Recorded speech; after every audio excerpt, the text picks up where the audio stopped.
What does it take to lead a highly effective team? Let's ask Dr. Julie Gurner, who helps top executives operate at peak levels of performance. Her work is rooted in cognitive theory, which focuses on helping us regulate our emotional responses. Cognitive theory believes that all events are what they are, and how we think about them changes our experiences in the world. Even with traumatic and terrible events, with companies collapsing, losing funding, running out of runway, like whatever it happens to be, because how you think about it is then how you feel, and then how you feel determines how you behave. Here are Dr. Gurner's top 5 tips for becoming an effective leader.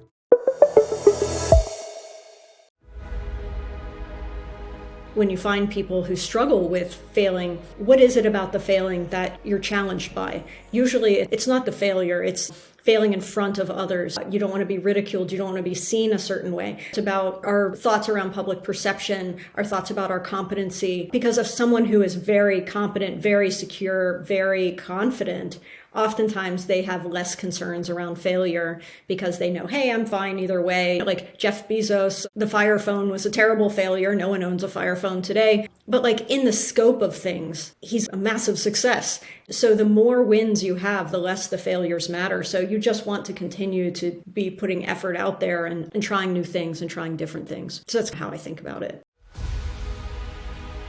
When you are a young executive or you are less experienced, sometimes it feels really good to surround yourself with people who you think are like you, that seem to see the world exactly as you do, who seem to buy in 100% to how you operate and who make life easy, fun, and seamless for you. But as you gain experience, what you realize is that by having a few people who have the core values at heart, but are willing to challenge you, that the outcomes are far better. One perspective at the table does not make the best perspective, but having 10 different perspectives, all who have a very respectful way of engaging, who bring different viewpoints, who bring different types of expertise, who may see things a bit differently, who aren't afraid to have those hard conversations. And you create a space where that can happen and you can still walk away and grab dinner later. That's where you get really effective changes in your company.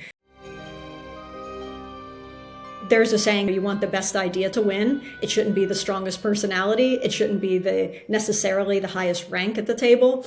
You want the best idea to win, and those ideas can come from anywhere. And so being open, being able to engage, being able to truly hear other people, lacking defensiveness, to be truly confident, have that gravitas, sit at the table, hear everybody's perspective, get back, and be able to show by your modeling that you can incorporate that feedback, and oftentimes will even use it over your own if it's a better idea. I think that sets a phenomenal tone for how the organization moves, because then people feel like their input is valued. They start to also understand the parameters by which input is valued. People will start coming to the table with better ideas, better qualities, meeting a bar, and your whole organization is up-leveled rather than just you saying, this is how we're going to do it, and everyone nodding their head. So that's how I think about setting up those conversations, and why in coaching, I think that it can be a model for having those hard conversations, and at the end of the day, still being able to engage with each other, having respect for each other, and coming back to fight another day.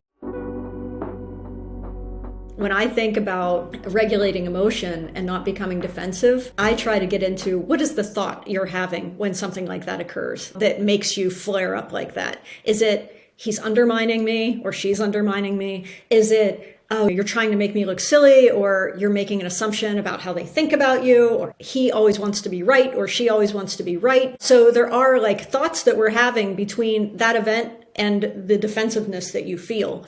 And so I try to like wedge into that and challenge them there. Like, so what if somebody says that you don't know what you're talking about? What does that matter? They're going to give you all the thoughts they're having. Of course it matters. They're going to make me look silly. They're going to make me look like a fool, and I'm not going to let that happen. So I get in between the event happening and the emotional experience they have, and I'm changing the thing in between. And that thing in between is going to create a different outcome once it's changed. So getting them to see that and then seeing the perks of it. The guy at the table who can sit back and hear feedback and be a quieter force, who can ingest feedback, hear all of the emotion coming at him, and then be able to take that in, be able to process it, and can still hold firm on their own beliefs and why, or they can say to them and say, I hear what you're saying about X, and maybe we should incorporate some of that into this as well. That's a really strong position. So being able to help people understand why they're being more reactive and instead operating from a bit different place, it doesn't just help them, it helps them be heard at the table. Defensive, reactive people are, as soon as that emotion comes up, a lot of people's ears just turn off. Really top performers move fast. If something doesn't work, they'll cut it. I think that people are really afraid of moving too fast, whether you're in coaching or you are somebody who's an executive, and really you should fear moving too slowly. When you move quickly, it requires a lot more from you. It requires you to have some self-belief. It requires you to have a lot of personal security. It allows you to fail if you're going to fail and take a few hits. That's okay. You'll be fine, and you'll see that you'll be fine. In your career right now, and you're sitting there and you're like, these kind of things aren't really working for me, pull the plug. And if things are working for you, double down on those things. Like really lean into them. Take chances. Iterate faster. If you want to get this other position in your life and you see the rung, ahead, always apply scaling upward. Don't make lateral moves. Keep pushing faster, further, and be taking those chances while at the same time cutting away the things that aren't working instead of hanging on.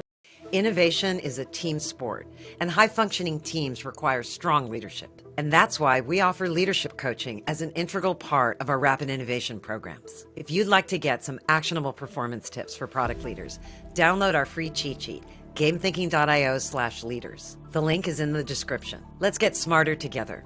I'll see you in the next video.